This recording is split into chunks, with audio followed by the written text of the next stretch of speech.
പ്രേക്ഷക സംഗമവും വിടുതൽ ശുശ്രൂഷയും ആര്യനാട്.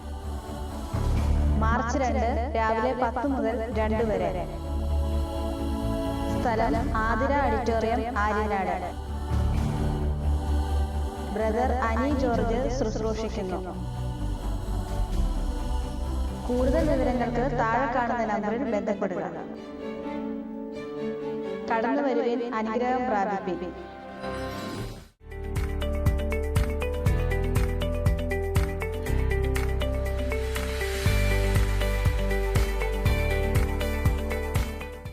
ജീസസ് വോയിസിൻ്റെ എല്ലാ മാന്യ പ്രേക്ഷകർക്കും യേശുക്രിസ്തുവിൻ്റെ ധന്യനാമത്തിൽ എൻ്റെ സ്നേഹവന്ദനത്തെ അറിയിക്കുന്നു. ജീവിപ്പിക്കുന്ന ദൈവത്തിൻ്റെ വചനം ഏത് വ്യക്തികളെ മാറ്റാൻ കഴിവുള്ള ദൈവവചനം. നമ്മളത് ശ്രദ്ധിക്കാനായിട്ട് പോവുകയാണ്. ഇന്ന് ഈ എപ്പിസോഡ് സ്പോൺസർ ചെയ്തിരിക്കുന്നത് അനുഗ്രഹിക്കപ്പെട്ടൊരു കുടുംബമാണ്. ആദ്യം അവർക്ക് വേണ്ടി നമ്മൾ പ്രാർത്ഥിക്കാൻ പോവാം.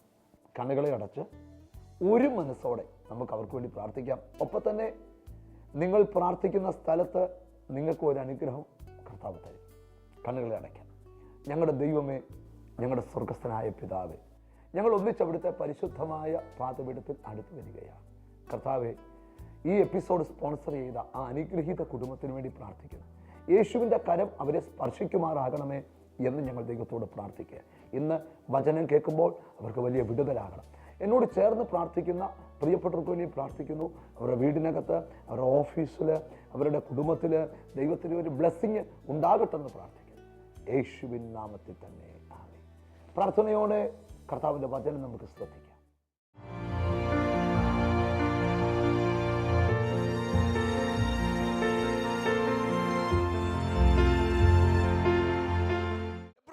ലേഖനം എടുത്തുകൊണ്ട് ധ്യാനം തുടങ്ങാം.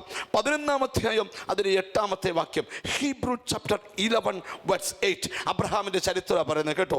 വിശ്വാസത്തിൽ അബ്രഹാം തനിക്ക് അവകാശമായി കിട്ടുവാനിരിക്കുന്ന ദേശത്തേക്ക്, വിശ്വാസത്താൽ അബ്രഹാം തനിക്ക് അവകാശമായി കിട്ടാനിരിക്കുന്ന ദേശത്തേക്ക് യാത്രയാകാൻ വിളിക്കപ്പെട്ടാറെ അനുസരിച്ച് എവിടേക്ക് പോകുന്നു എന്നറിയാതെ പുറപ്പെട്ടു. കണ്ടോ, ദൈവത്തെ അനുസരിക്കുന്ന ഒരു അബ്രഹാം.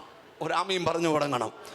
ദൈവത്തിന്റെ വാക്കനുസരിച്ച് ഒരു സ്റ്റെപ്പ് നീ എടുത്താൽ അവിടെ ദൈവം നിന്നെ അനുഗ്രഹിച്ചിരിക്കും. അബ്രഹാം ദൈവത്തിന്റെ വാക്കനുസരിച്ചു. ഇനി നിങ്ങൾ ഉൽപ്പത്തി പുസ്തകം എടുത്ത് സ്തോത്രം ഇച്ചിരൂടെ ഗഹനമായിട്ട് ആ ദൂതിനെ മനസ്സിലാക്കി തരാം. 22-ാം അധ്യായം എടുത്ത് 18-ാമത്തെ വാക്യം. ദൈവത്തിന് സ്തോത്രം. 22-ാം അധ്യായം 18-ാം വാക്യം. ഒന്ന് അനുസരിച്ച് പുറപ്പെട്ടു. ഇനി 22:18. നീ എന്റെ വാക്ക് അനുസരിച്ചത് കൊണ്ട് നിന്റെ സന്തതി മുഖാന്തരം ഭൂമിയിലുള്ള സകല ജാതികളും അനുഗ്രഹിക്കപ്പെടും എന്ന് ഞാൻ എന്നെ കൊണ്ട് തന്നെ സത്യം ചെയ്തിരിക്കുന്നു എന്ന് യഹോവ അരുളി ചെയ്യുന്നു. യഹോവ അരുളി ചെയ്യുക, നീ എന്റെ വാക്കനുസരിച്ച് കൊണ്ട് നിന്നിൽ ഭൂമിയിലെ സകല വംശങ്ങളും അനുഗ്രഹിക്കപ്പെടും. ഒരു നല്ല ആമയും പറഞ്ഞാട്ട്. എവിടെയാണ് അബ്രഹാം ദൈവത്തെ അനുസരിക്കുന്നത്? ഒന്ന്, ദൈവത്തിന് സ്തോത്രം, വിളി കേട്ട് അനുസരിച്ചിറങ്ങിത്തിരിച്ചു. 22-ാമത്തെ അധ്യായത്തിലെ ചരിത്രം വേറെയാ. വാഗ്ദത്ത സന്തതിയെ ഇസഹാക്കിനെ യാഗമർപ്പിക്കാൻ ദൈവം ആവശ്യപ്പെടുകയാണ്. നിങ്ങൾക്ക് അതിൻ്റെ 14-ാമത്തെ വാക്യം മുതൽ ഒന്ന് വായിച്ചു കേൾക്കാം. അബ്രഹാം ആ സ്ഥലത്തിന് യഹോവ ഈരെ എന്ന് പേരിട്ടു. ആ സ്ഥലത്തിന് യഹോവ ഈരെ എന്ന് പേരിട്ടു. കരുതുന്ന ദൈവം എന്ന് പേരിട്ടു. യഹോവയുടെ ഈരെ എന്ന് പറഞ്ഞാൽ അർത്ഥം എന്തുവാ? ദൈവത്തിന്റെ കരുതൽ, അല്ലെങ്കിൽ കരുതുന്ന ദൈവം. നല്ലൊരു ആമയും പറഞ്ഞാട്ട്. ആമി ഒന്ന് കൈ കൊടുത്ത് വെച്ചോറ, ദൈവം നിനക്ക് വേണ്ടി കരുതുമെന്ന് പറ. ഹല്ലേലൂയ. എനിക്കെന്തോ ഈ മെസ്സേജ് എടുക്കുമ്പോൾ തുടക്കം തൊട്ടേ പറയാൻ തോന്നുന്നു, നിനക്ക് വേണ്ടി ദൈവത്തിന്റെ കരുതൽ ഈ ദിവസങ്ങളിൽ വെളിപ്പെടും. മനുഷ്യൻ കരുതുന്നത് പോലെ അല്ല ദൈവം കരുതുന്നത്. ഏത് പ്രതിസന്ധിക്കകത്തും ദൈവം നിനക്ക് വേണ്ടി കരുതും. നിന്റെ സന്തതിക്ക് വേണ്ടി കരുതും. വാ തുറന്ന് പറഞ്ഞ കർത്താവ് കരുതുമെന്ന് പറ. കർത്താവ് കരുതുമെന്ന് പറ. ഹല്ലേലൂയ. ഇനി നിങ്ങൾ ശ്രദ്ധിച്ചു കേൾക്കണം. അവിടെ ഗഹനമായ ഒരു കാര്യമുണ്ട്. അബ്രഹാമിനോട് ദൈവം പറഞ്ഞു, നിന്റെ ഏകജാതനായ മകനെ മോറിയാമലയിൽ കൊണ്ട് യാഗം കഴിപ്പിക്കണം. നിന്റെ ഏകജാതനായ മകനെ മോറിയാമലയിൽ കൊണ്ട് യാഗം കഴിക്കണം. സ്തോത്രം. നമ്മൾ വല്ലതും അങ്ങനെ ശബ്ദം കേട്ടാൽ കൊണ്ട് അർപ്പിക്കുവോ? മിണ്ടുന്നില്ല. തിരിഞ്ഞു കിടന്നേ ചോദ്യം പോ സാത്താൻ എന്ന് പറഞ്ഞ് ശാസിച്ചേച്ച് തിരിഞ്ഞു കിടക്കും അല്ലേ? രാത്രി ദുഷ്ടം കൊണ്ടുവന്ന് ഓരോ സ്വപ്നം കാണിക്കുന്നു. കൊച്ചിനെ കൊണ്ട് യാഗം അർപ്പിക്കാനോ? അവന് ഉത്തമ ബോധ്യമുണ്ട്, ഇത് ദൈവമാണ്. അവനറിയാം ഇത് യാഗത്തിനല്ല, ഇവന്റെ മനസ്സ് ദൈവത്തിന് അറിയണം. ഒരാമയും പറഞ്ഞാട്ട്. ചില കാര്യത്തിൽ ദൈവത്തിന് അറിയേണ്ടത് നിന്റെ മനസ്സാ. കുറേ വചനം പ്രസംഗിച്ചു ഞങ്ങൾ ചിലതൊക്കെ ചോദിക്കുന്നത് നിന്റെ മനസ്സറിയാനാ. നീ കുറച്ചൊക്കെ ട്രെയിനിങ് തന്നു കഴിഞ്ഞ് നിന്നെ ചില പ്രതിസന്ധിക്കകത്ത് ഇറക്കി വിടുന്ന നിന്റെ മനസ്സറിയാനാ. ശിഷ്യന്മാരെ ഒരിക്കൽ കർത്താവ് കുറേ വചനം പഠിപ്പിച്ചു ഒരു മരുഭൂമി കൊണ്ട് കയറ്റി പറഞ്ഞു ഇവർക്ക് ആഹാരം കൊടുക്കാൻ പറഞ്ഞു. ഇവർക്ക് ആഹാരം കൊടുക്കാൻ പറഞ്ഞു. അപ്പോൾ ശിഷ്യന്മാരെല്ലാം കണക്കെടുക്കുക. എടാ നിൻ്റെ എത്ര ഉണ്ട്? എൻ്റെ 10 വെള്ളിക്കാശ്. നിൻ്റെ എത്ര ഉണ്ട്? എൻ്റെ കുറേ ഉണ്ട്. ഇവരെല്ലാം കൂടെ കൂട്ടി വെച്ച് കാൽക്കുലേറ്റർ ഇട്ട് അപ്പത്തിൻ്റെ എണ്ണം കൂട്ടുക. പാലപ്പത്തിൻ്റെ വില ചോദിച്ചു കൂട്ടിയിട്ടൊന്നും തികയുന്നില്ല. അപ്പോൾ ഇതിനിടയ്ക്കൊന്നൊരു പുള്ളി കയറി വന്ന് വെച്ചാൽ ഇവിടെ ഒരു ബാലകനുണ്ട് കണ്ടോ. ശിഷ്യന്മാരുണ്ടാക്കിയ അന്തരീക്ഷത്തെ മറിക്കുക ഒരാൾ. അവൻ്റെ അകത്ത് വചനം വീണിട്ടുണ്ട്. അവനറിയാം കർത്താവ് എന്തോ ഇവിടെ ചെയ്യാൻ പോകുകയാ. നിന്റെ ഇല്ലായ്മയെന്ന് എല്ലാത്തെയും വിളിച്ചു വരുത്താൻ കഴിവുള്ള ആ നല്ല യേശുവിൻ്റെ കയ്യിലോട്ട് കൊടുക്ക. നിന്റെ പ്രശ്നത്തെ ജയിക്കുവാൻ കർത്താവ് നിനക്ക് കൃപ തരട്ടെ. അപ്പോൾ ആ ഭാഗമൊക്കെ വിടുക. ദൈവത്തിന് സ്തോത്രം. ഇവിടെ അബ്രഹാം നമുക്ക് വാക്യം 14 ശ്രദ്ധിച്ച്. അബ്രഹാം ആ സ്ഥലത്തിന് യഹോവ ഇരേ എന്ന് പേരിട്ടു. അബ്രഹാം തന്റെ മകനെയും കൊണ്ട് മോറിയ മലയുടെ നെറുകയിലേക്ക് നടന്നു കയറുമ്പോൾ മോൻ ചോദിക്കുന്നൊരു ചോദ്യമുണ്ട്. അപ്പ ഒത്തിരി യാഗം ഞാൻ കണ്ടിട്ടുണ്ട്, തീയുണ്ട്, കത്തിയുണ്ട്. ദൈവത്തിന് സ്തോത്രം. പക്ഷെ ഒരു കുറവ് അവിടെ ഉണ്ട്. യാഗവസ്തു എവിടെ? ഉത്തരം, ദൈവം ഒരു ആട്ടിൻകുട്ടിയെ കരുതിക്കോളൂ. മോറിയ മലയുടെ നെറുക കയറുന്നവൻ വിളിച്ചു പറയുക, ദൈവം ഒന്നിനെ കരുതിക്കൊള്ളും.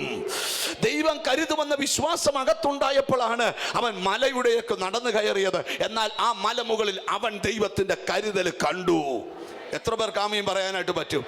ഈ ദിവസങ്ങളിൽ പ്രാർത്ഥിക്കുന്ന നിന്നോടാ ദൈവത്തിന്റെ തൂത്. നീ പ്രാർത്ഥിച്ച കുഞ്ഞെ, ഈ ദിവസങ്ങളിൽ നിനക്കും കാണാം ദൈവത്തിന്റെ കരുതല്. എത്ര പേർക്ക് ആഗ്രഹമുണ്ട് ദൈവത്തിന്റെ കരുതല് കാണാൻ?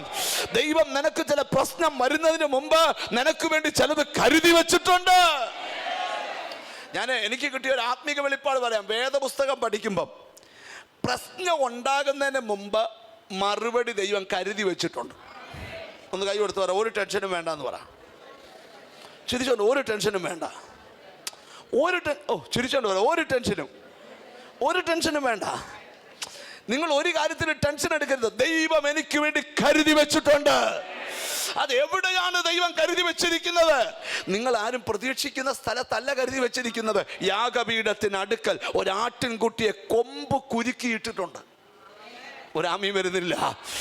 ആടിന് പോകാൻ പറ്റാത്തവരോട് കുരുക്കി കയറ്റിയിട്ടേക്ക. എന്തിനാണ്? അബ്രഹാമേ, താമസിയാതെ നീ അതിനെ യാഗമർപ്പിക്കേണ്ടി വരും. തൻ്റെ മകൻ വിടുവിക്കപ്പെടുകയും ആടി യാഗമർപ്പിക്കപ്പെടുകയും ചെയ്തേച്ച് ഇറങ്ങുമ്പോൾ അവൻ ആ സ്ഥലത്തിന് പേരിട്ടു യഹോവ ഈരേ, കരുതുന്ന ദൈവം. അടുത്ത വാക്യം കൂടി കേട്ടോണേ. അബ്രഹാം ആ സ്ഥലത്തിന് യഹോവ ഇരേ എന്ന് പേരിട്ടു. യഹോവയുടെ പർവ്വതത്തിൽ അവൻ പ്രത്യക്ഷനാകും എന്ന് ഇന്ന് വരെയും പറഞ്ഞു വരുന്നു. യഹോവയുടെ ദൂതൻ രണ്ടാമതും ആകാശത്ത് നിന്ന് അബ്രഹാമിനോട് വിളിച്ച് അരുളി ചെയ്തത്, നീ ഈ കാര്യം ചെയ്തു. നിന്റെ ഏകജാതനായ മകനെ തരുവാൻ മടിക്കായക കൊണ്ട് ഞാൻ നിന്നെ ഐശ്വര്യമായി അനുഗ്രഹിക്കും. അബ്രഹാമേ, മോറിയ മലയുടെ നെറുകയിൽ മുഴങ്ങിയ ശബ്ദം, ഞാൻ നിന്നെ ഐശ്വര്യമായി, എന്റെ വാക്കനുസരിച്ച നിന്നെ, എന്റെ വാക്കനുസരിച്ച നിന്റെ സന്തതിയെ, നിന്റെ രക്തബന്ധങ്ങൾ നോക്കി നിൽക്കെ ഐശ്വര്യമായി.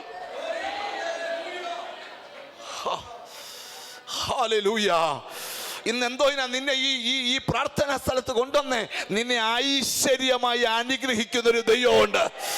രക്തബന്ധങ്ങളുടെ മുമ്പിൽ നീ സാക്ഷിയാകത്തക്കവണ്ണം ദൈവം നിന്നെ ഐശ്വര്യമായി. ഓ ഹല്ലേലൂയ.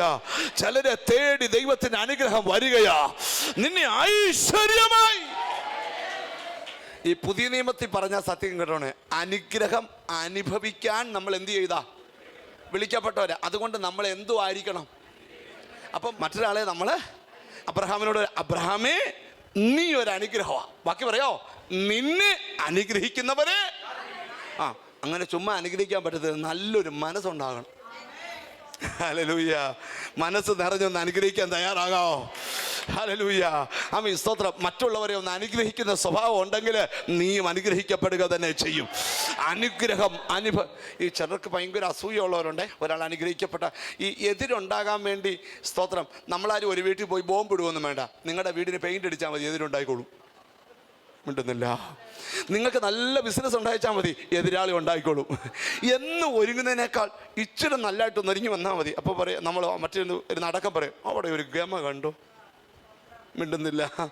എന്നാ നിനക്കും അങ്ങനെ ഒരുങ്ങല്ലോ. മിണ്ടുന്നില്ല. ആ പുള്ളിക്കാരത്തി തലേന്ന് പഞ്ചായത്തിലെ ഉള്ള വെള്ളരിക്ക എല്ലാം മൂത്തിട്ടിട്ട് വന്ന നിന്റെ അവിടെ വെള്ളരിക്ക ഇല്ലയോ? ഇടരുതോ? ഇങ്ങോട്ട് നോക്ക്, പറയട്ടെ. ഇങ്ങോട്ട് സഹകരിച്ച നിങ്ങൾ പ്രിയരെ. ഹല്ലേലൂയ. ശ്രദ്ധിച്ചേ, നമുക്ക് മറ്റൊരാളുടെ അസൂയപ്പെടാതിരിക്കാവോ? അസൂയപ്പെടാതിരിക്കാവോ? ഒന്ന് കൈ കൊടുത്തേ. അസൂയപ്പെടല്ലെന്ന് പറ. ചിരിച്ചോണ്ട് പറ. ചിലർക്ക് കുഞ്ഞു കുഞ്ഞു അസൂയ, ചിലർക്കൊക്കെ വലിയ അസൂയ ഉള്ളവരുണ്ട്. നിങ്ങൾ അസൂയപ്പെടരുത്. മറ്റൊരാളുടെ നന്മയിൽ എന്നെക്കാട്ടി ശുശ്രൂഷയുള്ള ഒരാളെ ഞാൻ കാണുമ്പം അയാളോട് അസൂയപ്പെടരുത്. മറിച്ച് അയാളുടെ ആ ശുശ്രൂഷ അനുഗ്രഹിക്കണം. ഒരാമയും പറഞ്ഞാട്ട്. നിന്നെക്കാട്ടി പൈസ ഉള്ള ഒരാളെ കണ്ടാൽ ഹല്ലേലൂയ, ഓ എൻ്റെ ദൈവമേ, ഓ കുഴൽപ്പണമാണോ, ആരെ കമത്തിയാന്നാ ഉണ്ടെന്നില്ല. അല്ലെ, നമുക്കതൊന്നും അംഗീകരിക്കാനായിട്ട് പറ്റത്തില്ല. ഹല്ലേലൂയ. ഒരാളുടെ ഒരു നല്ല വീട് വെച്ച മോനെ കൊള്ളാം കേട്ടോ, കർത്താവ് തന്ന ഇത് പറയാൻ മനസ്സുണ്ടെങ്കിൽ നിനക്ക് ഉടനെ വീട് കിട്ടും. ചെല്ലു പറയത്തില്ല, ഒരു നല്ല കാറ് വാങ്ങിച്ചു. ചില ആൾ ചോദിച്ചു, കൂട്ടുകാരനോട് ചോദിച്ചു, എങ്ങനെയുണ്ട്? കുഴപ്പമില്ല, കളറ് പോരാ, ഇവൻ്റെ മനസ്സിലാ പോരാത്ത. സഹകരിച്ച് മറ്റൊരാളുടെ നന്മയിൽ ഒന്ന് സന്തോഷിക്കാവോ? തൊട്ടടുക്കിയിരിക്കുന്ന ആൾ എടാ നിന്റെ ഒരു സ്നേഹിതൻ അനുഗ്രഹിക്കപ്പെട്ടാൽ നിനക്കും കയറി ചെല്ലുമ്പം അവൻ കട്ടൻ കാപ്പിക്ക് വരും, ജ്യൂസ് തരും. അവൻ അനുഗ്രഹിക്കപ്പെട്ട കാപ്പിപ്പൊടി ഇല്ലെന്ന് പറഞ്ഞു വിടത്തേ ഉള്ളൂ. അതുകൊണ്ട് എപ്പോഴും ഒരാൾ അനുഗ്രഹിക്കപ്പെട്ടാൽ നിനക്ക് ഗുണമാണ്. മിണ്ടുന്നില്ല. ഹല്ലേലൂയ. ഞാൻ ഓർക്കുക, ഞങ്ങൾ എവിടെ പോയി ഏത് സ്ഥലത്തൊക്കെ പ്രസംഗിക്കാനായിട്ട് ഞങ്ങൾ പോയാലും അവിടെ ഞങ്ങളുടെ ഏതെങ്കിലും ഒരു വിശ്വാസി കാണും. അവിടെ കയറി ഞങ്ങൾക്കൊരു ചായ കുടിക്കരുതോ, ഒന്ന് ആഹാരം കഴിക്കരുതോ? മിണ്ടുന്നില്ല. അവർ അനുഗ്രഹിക്കപ്പെട്ട് കിടന്നാൽ ഇങ്ങോട്ട് സഹകരിക്കുക. ഹല്ലേലൂയ. ഞങ്ങൾ മീറ്റിംഗ് നടത്താൻ പോകുന്ന സ്ഥലത്ത് ഒരു ഫാമിലി ഉണ്ട്. അവർ നമ്മൾ ഡേറ്റ് പറഞ്ഞാൽ മതി. ആ യോഗ അവരാ പിന്നെ നടത്തുന്നത്. ഡേറ്റ് മാത്രം പറഞ്ഞാൽ മതി. ആഹാരം റെഡി, വീട് ready, hall ready, mic ready, poster ready, flex ready, എല്ലാം റെഡി. നമ്മൾ ചെന്ന് പ്രസംഗിച്ചാൽ മതി. ആത്മാക്കൾ റെഡി. ഹല്ലേലൂയ. അങ്ങനെ ഒരു കുടുംബം അവിടെ ഉള്ളതുകൊണ്ടല്ലേ നടക്കുന്നേ. നമ്മൾ ആരോടും അസൂയപ്പെടരുത്. സമ്പത്തുണ്ടാക്കാൻ കഴിവുള്ള സമ്പത്ത് ഭൂമി ജീവിക്കാൻ ആവശ്യമല്ലേ? അല്ലയോ? പെട്രോൾ പമ്പിൽ ചെന്ന് പെട്രോൾ അടിച്ചു പ്രൈസിലോട് പറഞ്ഞാൽ മതിയോ? പറഞ്ഞാൽ കുഴപ്പമൊന്നുമില്ല, പിന്നെ നിന്ന് അടിക്കേണ്ടി വരും. ഹോട്ടലിൽ ചെന്ന് ഫുഡ് കഴിച്ചിട്ട് പറയും പ്രൈസ് ലോഡ്, കിച്ചണിലോട്ട് പൊക്കോളാൻ പറയും. 4 ദിവസം കഴിയുമ്പോൾ വിടും. മനസ്സിലായി? ഇപ്പൊ ഭൂമി പണം എന്താണ്? വളരെ ആവശ്യമാണ്. എല്ലാവർക്കും ആവശ്യമാണ്. പാസ്റ്റർമാർക്കും ആവശ്യമാണ്. ആടാമിടുന്നില്ലല്ലോ. എല്ലാവർക്കും പൈസ സ്തോത്രാഴ്ച ഇടാൻ ആവശ്യമാണ്. ഞാനൊക്കെ പറയുന്നത് ഒരു ക്രൂസൈഡ് എന്ന് പറഞ്ഞാൽ ഒരാൾ എഴുന്നേറ്റ് പറയണം 25 ലക്ഷം രൂപ ക്രൂസൈഡ്, അത് ഞാൻ ഏറ്റു. അത്ര കരുത്തുള്ള വിശ്വാസികൾ സഭയിൽ ഉണ്ടാകണം. എത്ര പേർക്ക് ആമീൻ പറയാൻ പറ്റൂ? ഞാൻ അമേരിക്കയിൽ ഒരു ചർച്ചിൽ പ്രസംഗിക്കാൻ പോയപ്പം ആഫ്രിക്കക്കാരൻ ഒരു പുള്ളിക്കാരനെ ഞാൻ കാണാൻ പോയതാ പ്രസംഗം. ഹല്ലേലൂയ. ആഫ്രിക്കക്കാരൻ വലിയ ചർച്ച. ആഫ്രിക്കക്കാരൻ്റെ പാസ്റ്റർ വന്ന് പ്രസംഗിക്കുക, ഞാൻ ആഫ്രിക്ക സുവിശേഷീകരിക്കാനായിട്ട് എനിക്കൊരു ഫ്ലൈറ്റ് വേണം. അയാൾ അത്ര ബിസിയുള്ള മനുഷ്യനാണ്. എനിക്ക് സ്വന്തം ഫ്ലൈറ്റ് വേണം. 5 മിനിറ്റ് കൊണ്ട് ഒരു പേപ്പർ അവിടെ ചെന്നു. ഇനിയും മിണ്ടണ്ട, ഫ്ലൈറ്റ് ഞാൻ തന്നേക്കാം. ആ സഭയിലെ ഒരു വിശ്വാസി മിണ്ടുന്നില്ല. കണ്ണ് തള്ളിപ്പോയി. ഓ, ഇങ്ങോട്ട് സഹകരിക്കുക. നാളെ എനിക്ക് ഫ്ലൈറ്റ് വേണമെന്നൊന്നുമല്ല പറഞ്ഞേണ്ട സാറേ, ഇങ്ങോട്ട് നോക്ക്. നിങ്ങൾ ഇങ്ങോട്ട് സഹകരിക്കുക. എടാ വിശാലമായിട്ട് കാണാം. ദൈവവേല വിശാലമായിട്ട് കാക്ക്. ഈ കൊച്ചു ഹോളിലെ പ്രാർത്ഥനയൊക്കെ മാറി വലിയ ഇൻഡോർ സ്റ്റേഡിയങ്ങളിലേക്ക് മീറ്റിങ്ങുകൾ മാറട്ടെ. ഞാനത് വിശ്വസിക്കുന്നു. താമസിക്കാതെ ഒരുപക്ഷെ ജീസസ് വോയിസിന്റെ ഇൻഡോർ സ്റ്റേഡിയം ഉടനെ കിട്ടട്ടെ. എന്നെക്കാട്ടും മുമ്പ് വേറെ സഭക്കാർക്ക് കിട്ടട്ടെ. ഞാനത് വിശ്വസിക്കുന്നു. ദൈവത്തിന് സ്തോത്രം. കേരളത്തിൽ ദൈവരാജ്യം വളർന്നേ പറ്റൂ. എത്ര പേർക്ക് ആമീൻ പറയാൻ പറ്റും? എടാ മറ്റൊരാൾ ചെയ്തതിനെ ഇടിച്ചു താക്കാതെ പ്രോത്സാഹിപ്പിക്കുക. യേശുവിനെ ഉയർത്ത്. ആരൊക്കെ അതിന് വരച്ചാലും യേശുവിന്റെ നാമം ഉയർത്തപ്പെടുക തന്നെ ചെയ്യും. എത്ര പേർക്ക് ആമീൻ പറയാൻ പറ്റും? ഹല്ലേലൂയ. ഹല്ലേലൂയ. ആ കൈ ഒന്ന് അടിച്ച് ആ ദൂതിനെ ഒന്ന് സ്വീകരിച്ചേ. ഓ, ഞാൻ അസൂയപ്പെടത്തില്ല, ഞാൻ അനുഗ്രഹിക്കപ്പെടും. എനിക്കൊരു അനുഗ്രഹം ദൈവത്തിൽ നിന്ന് വരണം. അബ്രഹാമേ, ഞാൻ നിന്നെ ഐശ്വര്യമായി, എല്ലാവരും ഒന്ന് പറഞ്ഞ ഐശ്വര്യമായ അനുഗ്രഹം, ഐശ്വര്യമായ അനുഗ്രഹം. ഓ, ദൈവം അബ്രഹാമിനോട് നീ പേടിക്കണ്ട, ഞാൻ നിന്നെ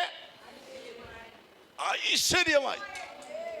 മോറിയ മലയുടെ നിറുകയിൽ നിന്ന് തൻ്റെ മകൻ വാഗ്ദത്ത സന്തതി ഇസഹാക്കിന്റെ കൈക്ക് പിടിച്ച് ഇറങ്ങി വരുന്ന അബ്രഹാമിനെ താഴ്വരയിൽ നിൽക്കുന്ന ബാല്യക്കാർ കണ്ട കാഴ്ചയുണ്ട്. അങ്ങോട്ട് പോയവനെ പോലല്ല ഇങ്ങോട്ട് വരുന്നത്. എന്താ അബ്രഹാമേ മുഖത്തിന്റെ മാറ്റം? ഞാൻ കേൾക്കാത്തൊരു ശബ്ദം കേട്ടു. ഇന്ന് തൊട്ട് ഐശ്വര്യമായ ഒരു അനുഗ്രഹം എന്റെ മേൽ വരികയാ. കണ്ടോ? ഹല്ലേലൂയ. 112 സങ്കീർത്തനത്തിലുണ്ട്, ഐശ്വര്യവും സമ്പത്തും നിന്റെ വീട്ടിലുണ്ടാകും. എത്ര പേർക്ക് ആമേൻ പറയാൻ പറ്റും? ഈ മെസ്സേജ് നടക്കുമ്പോൾ തന്നെ ആത്മാവി ഞാൻ വിളിച്ചു പറയാം, ഈ ശുശ്രൂഷ കണ്ടുകൊണ്ടിരിക്കുമ്പോൾ തന്നെ നിന്നെ ദൈവം ഐശ്വര്യമായി അനുഗ്രഹിക്കട്ടെ. നിന്റെ ശിരസിന്മേൽ ദൈവ അനുഗ്രഹം ഉണ്ടാകട്ടെ. നീ കൈ തൊടുന്ന സകലത്തിലും.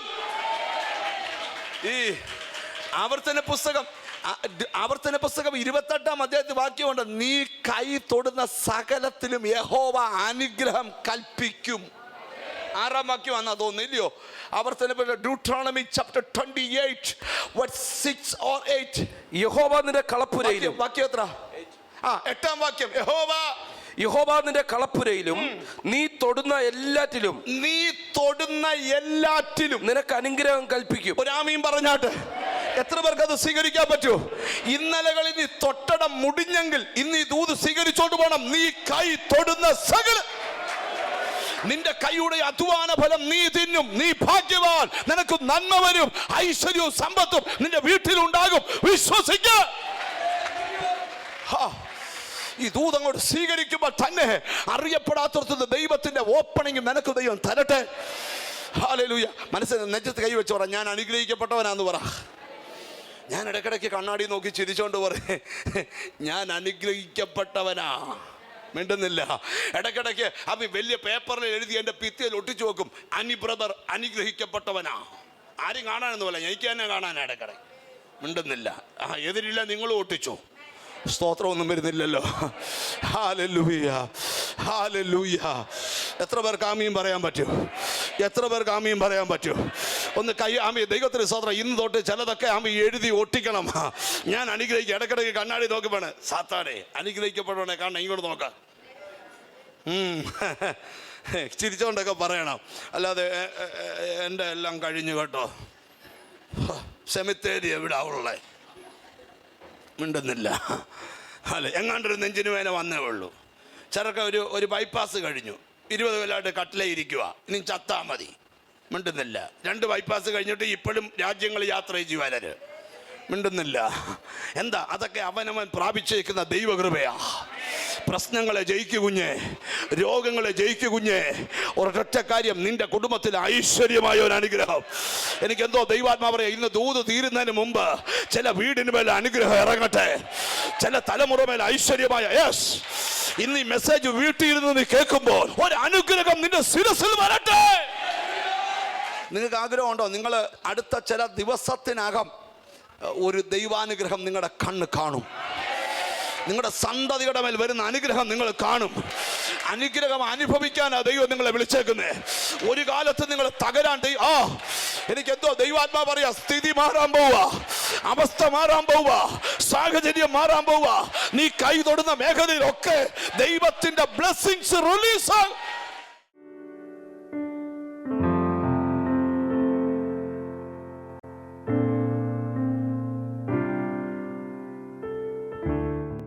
ജീവിതം നന്മയാക്കി ഒരു സാക്ഷ്യം കേൾക്കാൻ പോവാണ്. എന്താണ് കർത്താവ് കൊടുത്ത അനുഭവം? പറഞ്ഞു കൊടുത്ത. Hallelujah. Praise the Lord.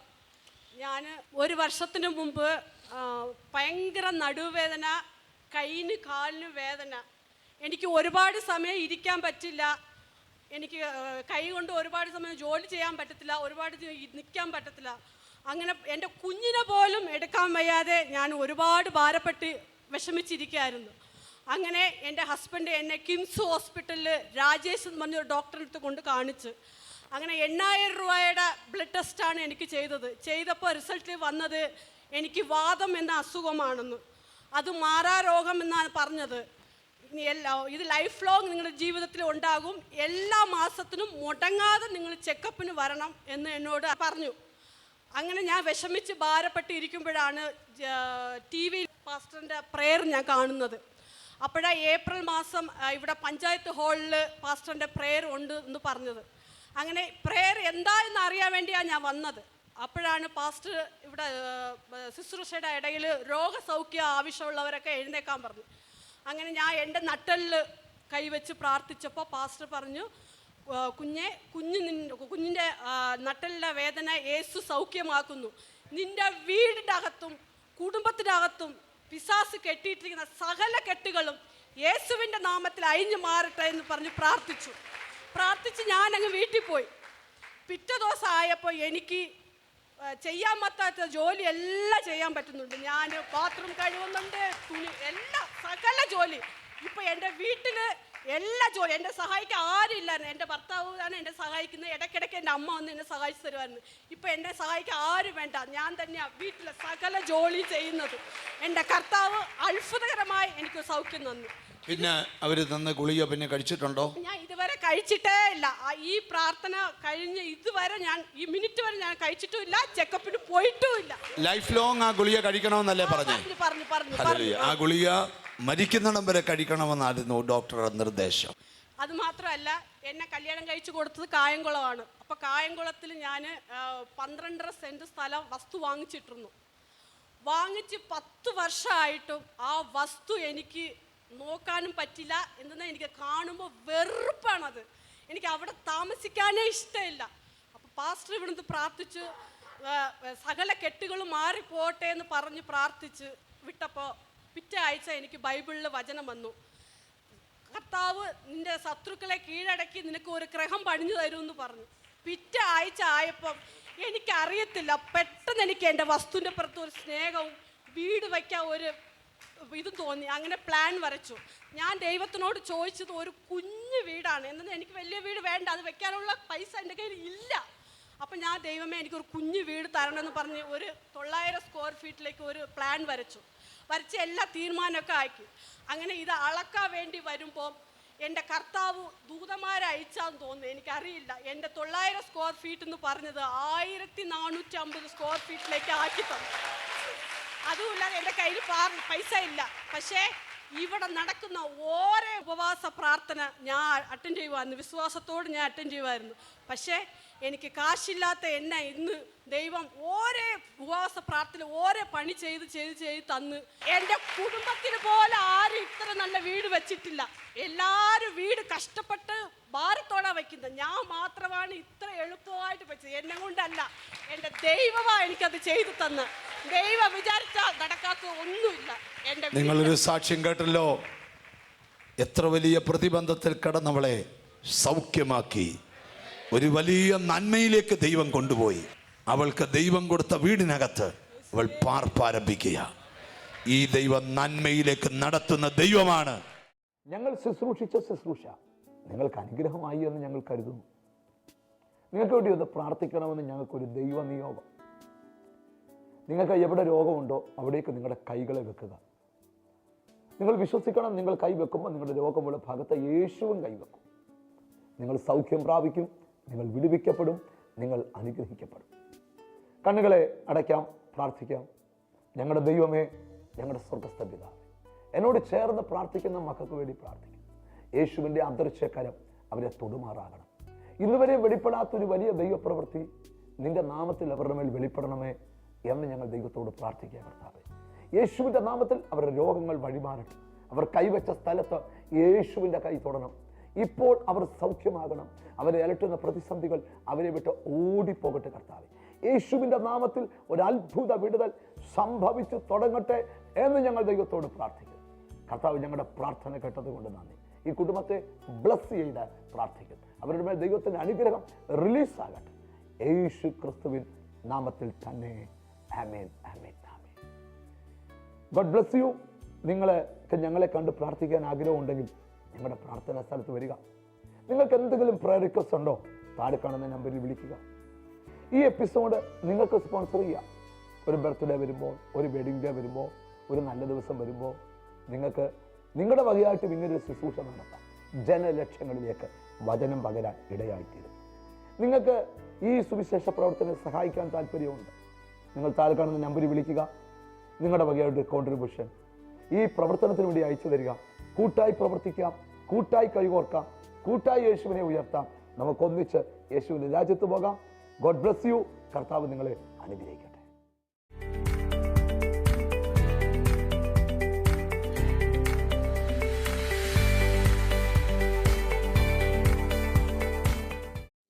Jesus Voice TV viewers meeting at Chennai on March 23rd Saturday, time 9:30 a.m. to 3 p.m. Reverend Annie George ministering. Venue Christ Church near Devi Theatre, Mount Road, Chennai. Come, let's worship together and be blessed. Contact 944-735-9132 99 611 59659.